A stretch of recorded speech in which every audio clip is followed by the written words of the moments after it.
What still matters? The week of July 4, 2026. This week the United States turned its emergency handling of frontier AI into standing policy.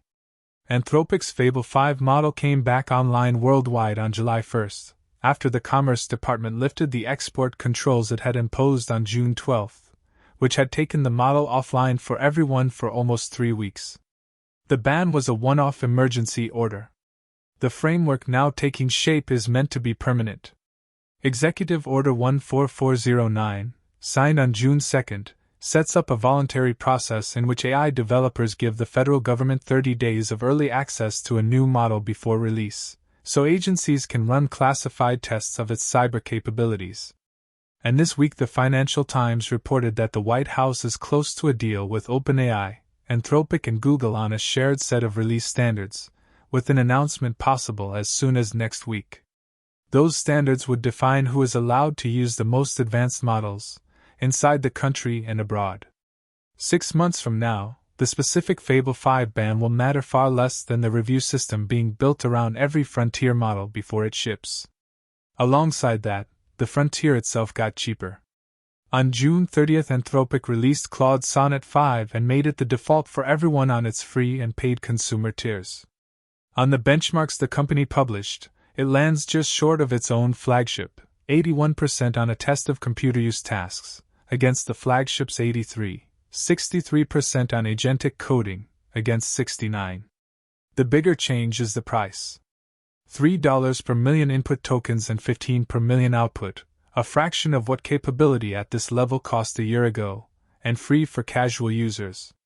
Near-frontier performance is becoming the option people get by default, without paying for it. The decoupling of American AI from China moved from policy into enforcement, on 2 tracks in the same week. In Taiwan, prosecutors detained 2 employees of the server maker Supermicro, along with an executive from a supplier, Albitron. The head prosecutor in Keelung told the news agency AFP that investigators had intercepted more than 50 high-end AI servers built with Nvidia chips before they left the island for China, and had searched 12 locations. Because Taiwan has no law specifically banning the sale of AI chips to China, prosecutors are building the case on forgery statutes instead. On the software side, the Financial Times reported that Anthropic is shutting the routes Chinese firms had used to reach its models anyway, overseas subsidiaries, cloud accounts, and relay services that sit between a Chinese user and the company's servers, passing prompts back and forth for payment over Alipay. Anthropic told U.S. senators that operatives tied to Alibaba's Quanlab had run 28 million fraudulent exchanges through Claude this spring to train a rival model. Hardware smuggling and software workarounds are now being policed directly, not only legislated against.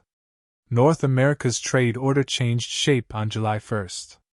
The United States told Mexico and Canada it would not renew the USMCA agreement for another 16 years, the extension both neighbors had asked for.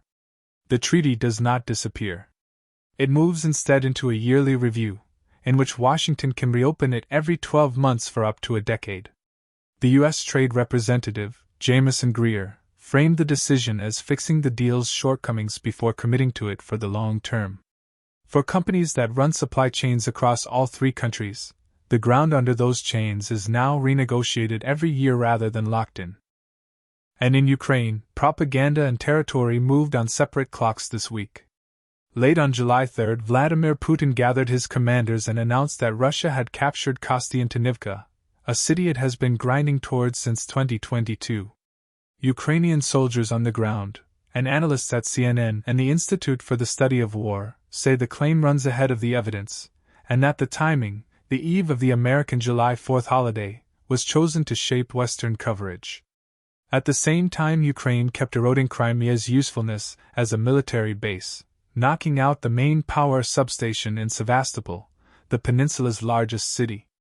Russia's advance in the east is real but slower than its announcements suggest, and Ukraine's pressure on Crimea is steady and largely unremarked.